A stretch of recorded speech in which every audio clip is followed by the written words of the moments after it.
Asanteni sana na washukuru nyote.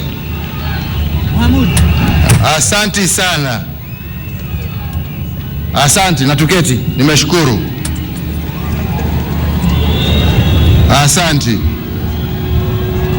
The Honorable Speaker of the National Assembly, Honorable Justin Muturi, the Honorable Speaker of the Senate, Honorable Ekwe Thuro, the Honorable Chief Justice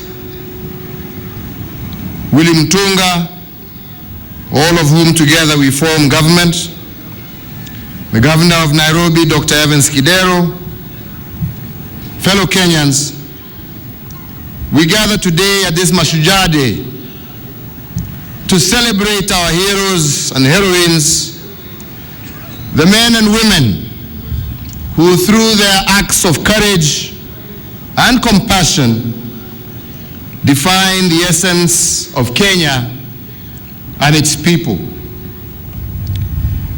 Kenyans who stood to denounce, organize against, and fight colonial rule. Kenyans in our security forces, currently on the battlefield, combating terrorists at home and abroad. Brave men and women, police officers, soldiers, civilians, people like Chief Inspector Stephen Lelei, Sergeant Moses Ejamong, and the late Joseph Mukoto Musulia, who risked their lives to save innocents attacked at the Westgate Mall last year. We lionize our winning sportsmen and women. Their winning exploits repeatedly reaffirm that our innate talent, once combined with hard work, can raise us from the smallest village to be the best in the world. To see the determination and teamwork and dignity of our men and women as they battle for victory is to be reminded anew of the limitless possibilities that are ours to grasp. Just as importantly as we celebrate the multitudes of unsung heroes whose everyday efforts bring progress and unity to families, communities, and our nation. All of us have Mashujaas in our lives. We give thanks to that aunt who sacrifices her comforts to pay for school fees or hospital fees. The local policeman who turns up every day for work, ready to apprehend dangerous criminals. Our nurses and doctors who go beyond the call of duty to soothe our pain and give us hope. We are grateful for those who mentor the young, the philanthropists whose charities save lives and bring relief to the orphaned, the poor, the sick, and the hungry. They are just as great Mashujaas as our heroic freedom fighters, Koitalel Arap Samoei, Mekatalili, Dedan Kimathi, Jomo Kenyatta, Oginga Odinga, and those men and women such as Wangari Maathai and Professor Ali Mazrui and others who have used their education to open our eyes to the most pressing challenges of the day. Our gratitude is deeply felt for their sacrifices and confirm that we are one and that this unity in caring for one another will make us greater than the sum of our individual parts. Fellow Kenyans, it is my fundamental conviction that together we can do more and achieve more. That is the essence of our new constitution, which has devolved power so that we can deliberate together at the grassroots on the best solutions to our problems. Even as devolution is pursued, my government is accelerating the pace of East African integration. It will offer our business people and their foreign counterparts to seize the opportunities in a large and inviting regional economy and thus create jobs for millions of our young Kenyans. To reap lasting benefit from the simultaneous implementation of devolution and regional integration, this requires a united people. Unfortunately, too many of our leaders are masters at shouting at one another, seeking headlines more than real development, and using every ethnic and religious difference to try and split us apart.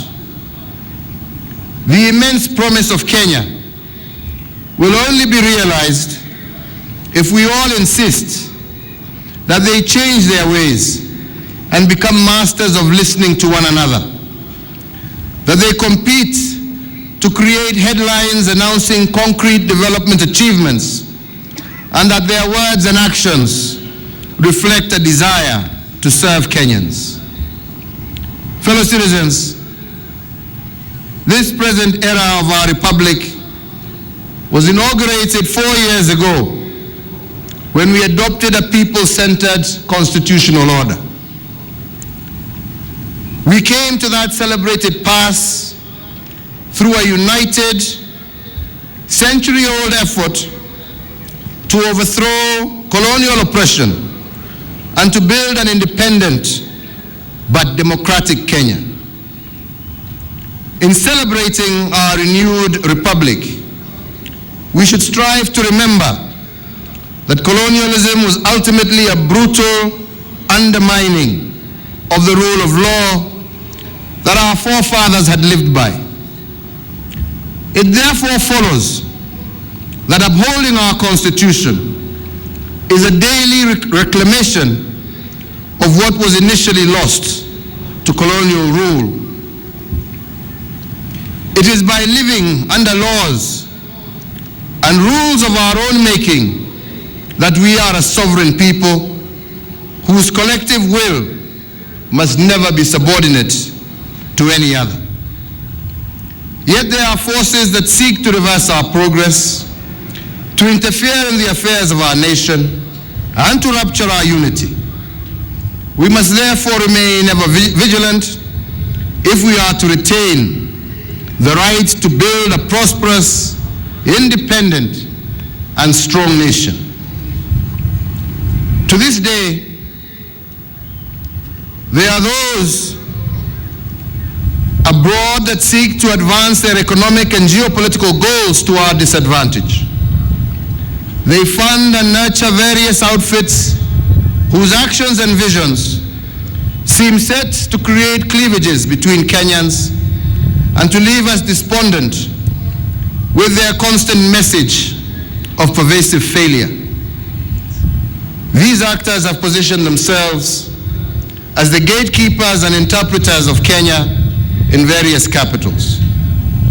If they were to succeed, they would so completely rob us of faith in each other that we would have to put our destiny in the hands of unelected, unaccountable institutions that answer elsewhere. This, however, will not happen as long as my government is in place.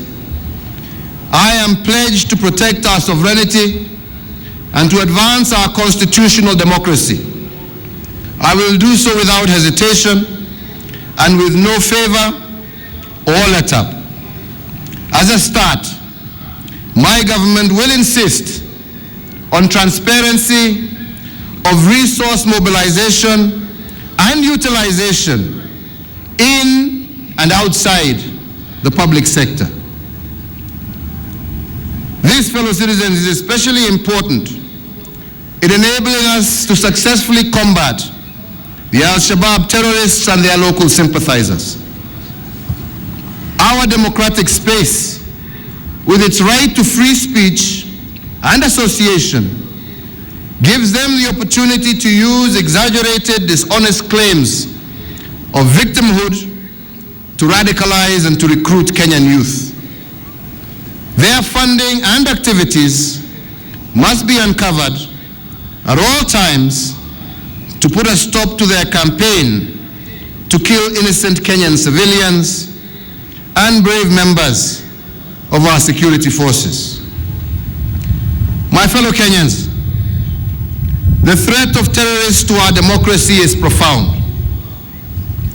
They are part of a networked global movement that, even as I speak, is destroying lives and entire communities in Syria, Iraq, Yemen, and Libya. Thousands of foreign fighters are streaming into terrorist campaigns worldwide from even the richest and most advanced democracies. They perpetrate attacks such as the ones we have suffered at Westgate, Gikomba, Thika Highway, and Peketoni.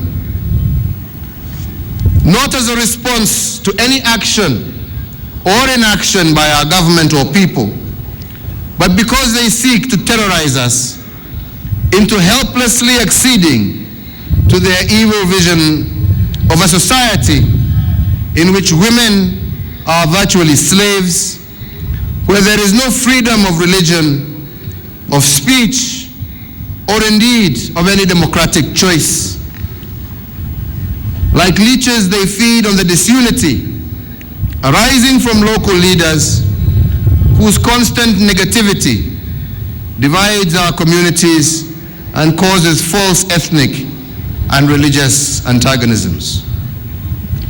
My government will intensify efforts to stamp out incitement. We will insist, with every legal tool at my disposal, that the use of public pulpits by all leaders, teachers, preachers, and imams be lawful and focused on building national cohesion. As we undertake these efforts, let us also take the time to honor and to celebrate our men and women in uniform who serve at home and abroad. These patriots who daily risk their lives to bring stability to neighboring Somalia by waging war against a ruthless organization. Some of them have paid the ultimate price in the line of duty. As their commander-in-chief, I call on you to join me in honoring them all. Our best tribute to them is to make sure they feel our gratitude. We too should also play our part by denying criminals space to operate.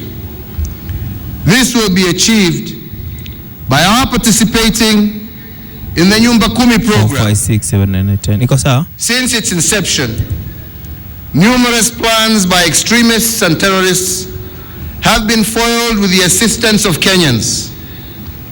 Our country will become safe, neighborhood by neighborhood, through the involvement of each and every one of us. Fellow Kenyans, it is not only terrorists and criminals that make us feel uncertain.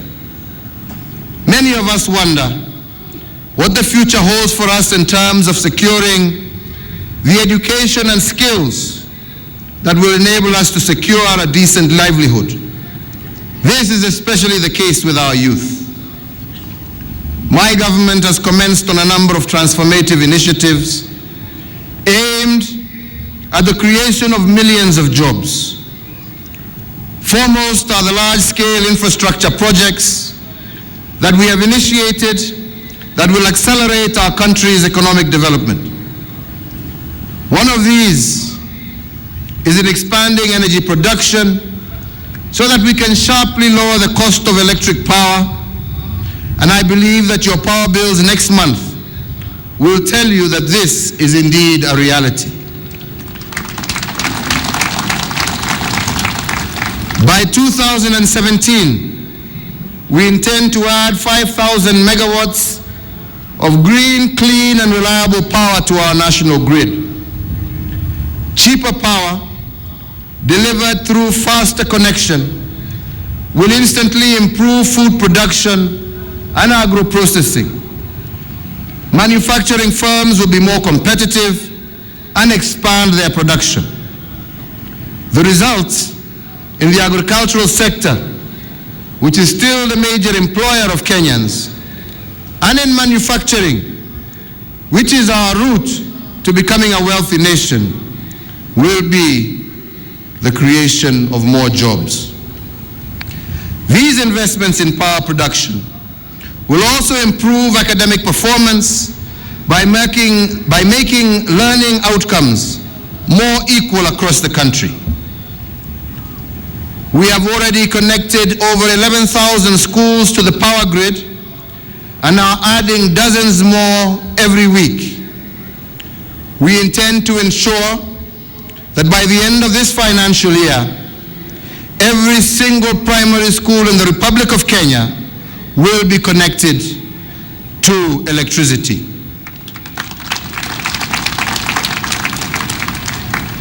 Cheaper connections to the grid and lower household prices mean many more children being able to study late into the night and thus improving their performance. We are also working to ensure that all hospitals and dispensaries have electricity so that they can adapt technologies that save lives. As more of our streets are lit more cheaply, our towns and cities will become safer from crime. Fellow Kenyans, my government took only a year to deliver on a new world-class airport terminal in Nairobi after last year's fire. We bring the same kind of ambition to constructing new airports, port facilities, railways and roads. In the next 5 years, we intend to tarmac 10,000 kilometers of new roads. This is almost equal to what was done in the 50 years since our independence. This infrastructure will create jobs for our young people and wealth for all of us. First, because the government has ensured that it is a legal requirement for government to give 30% of government tenders to youth and women-owned enterprises. Next, it is these roads, railways, ports, and airports that will allow more companies to be based in Kenya, where they can employ skilled and hardworking Kenyans while being able to send their goods into the fast integrating markets of East Africa, Europe, Asia, and the Americas. The combination of cheaper power, better infrastructure, and improved security will enable us to build a 24-hour economy whose reach is global. Fellow Kenyans, even as we reach for the stars, I know that many Kenyans are struggling because food prices are still too high. The simple reason is that the supply is not adequately meeting the growing demand. To reverse this, my government has enabled the cultivation of the first 10,000 of the committed 1 million acres of irrigated farmland.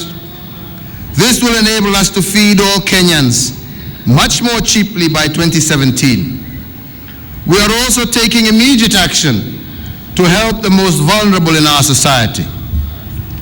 Under the Hunger and Safety Net program covering Mandera, Marsabit, Wajir, and Turkana, my government has allocated 15.8 billion shillings under a 5-year program distributed to 100,000 households. We have also expanded the social protection plan to cover more than 1 million elderly and severely disabled people this financial year. We almost doubled the number of households benefiting from this monthly stipend to almost 500,000. It will offer some basic support that is reliable, so that other efforts by individuals and communities have something to build on. Fellow Kenyans, as we wait for the jobs that will come with transformation, we are taking measures to create opportunities now. My government's 1 million artisan training program will connect trainees to job opportunities in medium and large projects. Moreover, young people, especially in the ICT sector, will secure jobs through the agency model for e-citizen services. My government's commissioning of 60 technical colleges, with 40 more to come, is testament of our belief that not all paths to success pass through universities. A watershed example of this vision is our restructuring of the National Youth Service into an institution that will drive the youth transformation agenda. Last year, the National Youth Service recruited over 4,000 young men and women. This year, the intake will be 20,000, and next year, we want to recruit 60,000 and to continue expanding in the coming years. Involvement in urban rejuvenation, starting with Kibera, where the National Youth Service are working with local youths to create hope and opportunity out of hopelessness, is a vital part of our program, which we expect to extend to other parts of Nairobi and the country as a whole. These young people will be provided vital skills in demand by employers and will also be eligible for enterprise loans. In return, they have the opportunity to serve our country. In the past year alone, working with ministries, they have constructed a large number of small dams and water pans for domestic agricultural and livestock use in dry areas. They clean the poorest areas of our cities, and they do so with a patriotic zeal that inspires all who see them work. I want every young Kenyan to know that despite today's challenges, the future is bright. Your education, your ability to work hard, and to be open to the world that is the common gift of Kenya's diverse cultures, combines to make you one of the most attractive workforces in the world. My government is working overtime to make sure that we enable your efforts and those of investors so that they can make maximum use of your abilities.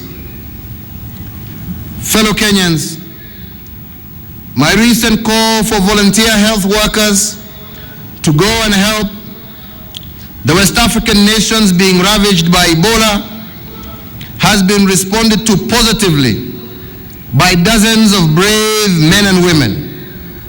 I want to honor them for their compassion and generosity. The more we do to stop the virus spreading at its source, the safer our country and region will be. These heroic volunteers teach us of the indomitable spirits of our people. There is also an important lesson in the thousands of deaths from the crisis they are going to combat. And that is that weak state institutions, unable to properly deliver health and security services to all, are an invitation to disaster. It was not always this way in Africa. We got to this unfortunate result by too willingly adopting development paradigms that have systematically weakened our states for the last 30 years. This must be no more. We must refocus our efforts and those of the entire world on building effective governments whose services are accessible to all, accountable to all, and that have the extra resources to respond to shocks and emergencies. This is the duty of government and must not be outsourced to donor-funded entities whose efforts are aimed at relief and not at the comprehensive scale it takes to transform lives or respond to crisis. Having said this, it is important that we acknowledge that the greatest roadblock to effective government is corruption. Asking for bribes or paying them weakens systems and destroys hope. The most heroic action you can take as a citizen is to ensure that in our counties, towns, cities, and villages, we denounce all forms of corruption and refuse to participate in this scourge. My government is working hard to use technology, better management, and transparency to eliminate loopholes used for corruption. Fellow citizens, I urge you to join me in recognizing that our individual aspirations are better realized in a political market space whose focus is on development, not endless, noisy, and unproductive politicking. My government is focused in doing everything possible to enable you to develop as an individual and a community. That is why I express gratitude to a group of our heroes who are rarely praised in occasions such as this. I am talking of the entrepreneurs whose persistence to build and to grow a business, whether small or big, requires that they overcome many disappointments and to take many risks. Their struggle to pay salaries every month, to open new markets, and to develop new products is heroic. It is the prosperity that they create which will allow us to offer the kind of education, health, and security we want for all our children. My government will do everything in its power to improve services and to lower the cost of doing business in order to assist them to exceed. Finally, dear Kenyans, I look ahead and see a great destiny waiting for us. I know that we will attain it because I lead a people who count millions of heroes among them and whose unity will be our shield and torch in the coming days. Nawashukuru Wakenya wote kwa sababu mimi naamini Wakenya wote ni mashujaa. Na naamini ya kwamba tukiwa na huo umoja ni mengi ambao tutaweza kutenda pamoja. Na ndipo mimi nitaendelea kusihi viongozi wenzangu ya kwamba siasa ya mgawanyiko, siasa ya chuki, siasa ya kikabila, siasa ya kidini tuweze tuiwache kando na tushike siasa ya maendeleo, siasa ya kuunganisha Wakenya wetu na siasa ya kutendea wananchi wetu, kwa sababu hilo ndilo jukumu letu. Hilo ndilo jukumu letu. Na ndipo tuwasema tukiwa na amani na umoja ni mengi ambayo tutaweza kutenda. Tukiwa na umoja haswa wa viongozi Kenya hii twaweza tuibadilishe, hata sio mwaka wa 2030. Mimi naamini by 2020 tunaweza kuwa na taifa ambalo sisi zote twafurahia na twajivunia. Na ndipo naendelea kusema ya kwamba kazi ambayo tutaendelea kufanya ikilenga haswa vijana na wakina mama wa taifa letu la Kenya, tunataka iwe kazi ya kuwainua na kuwasimamisha waweze kuungana na Wakenya wenzao kujenga taifa lao. Kazi ambayo tunaendelea naye Kibera, ambayo tunataka tuipeleke Mathare na kwingine. Tuasema hakuna haja ya kusema ya kwamba tunagojea wengine wakuje watusaidie. Twaweza kutengeneza nchi yetu sisi wenyewe. Faida ni tushirikiane pamoja. Na ndipo napongeza vijana wetu. Na nawauliza Wakenya haswa, tujue ya kwamba ukosefu wa usalama utatuharibia au tukoseshe sisi tuwe hatuwezi kutimiza yale ambayo tungependa kutimiza katika taifa letu la Kenya. Usalama ni jukumu la kila Mkenya pahali popote alipo. Na ndipo tuendelea kuwauliza mkubali tuungane katika mradi huu sasa wa nyumba 10. Kila mtu awe mchungaji wa jirani wake.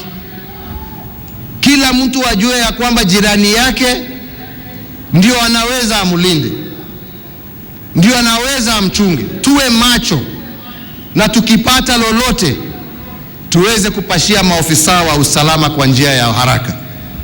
Na ndipo tuendelea kusema wale ambao wanaendelea kututisha na mambo ya ugaidi na mambo mengine, wakiongozwa na filosofia ya ujinga. Na ni filosofia ya ujinga kwa sababu mimi sijawahi kusikia Mungu ambaye anasema uende uue ndugu yako, dada yako. Kenya hii tuko na demokrasia na uhuru. Kila mtu ako na uhuru wa kuabudu na katiba yetu yenyewe imesema hivi. Hawana haki ya kusema ya kwamba watoto wetu wasichana hawawezi kusoma. Katiba yetu imehakikisha ya kwamba kila mtoto lazima apatiwe nafasi ya kusoma. Kwenda kutuambia ya kwamba dini imesema mtoto hawezi kusoma, mimi sijawahi kusikia dini ambayo imesema watoto wasisome. Wote wako na haki ya kusoma. Na ndipo tuwasema lazima tuungane na tusidanganywe na mambo ya uchafu na ya kidini ambaye ni dini za uongo. Hakuna Muislamu, hakuna Mkristo ambaye anaamini kuua mwenzake au kuharibu mali ya mwenzake au kusimamisha watoto wetu wasiweze to be the best that they can be. There is no religion and no God that stands for that. Tusidanganywe. Wenzangu, sitaki mimi niwachokeshe na mengi. Yangu ni kuambia ya kwamba sisi serikali yetu iko imara. Sisi tumejitolea tufanye kazi, tubadilishe maisha ya mwananchi wa kawaida wa jamhuri hii yetu ya Kenya. Tuwauliza Wakenya mkubali tushirikiane pamoja katika kazi hiyo. Na mimi sina shaka tukifanya hivyo tutapata ushindi. Ushindi ambao sisi zote tutafurahia. Kwa hayo machache na mengi, mimi nasema Mungu awabariki. Mungu awabariki mashujaa wetu wote na tuendelee kuwa pamoja. Asanteni sana sana sana. Thank you very much. Basi tusimame tafadhali kwa wimbo wa taifa sote. Asante.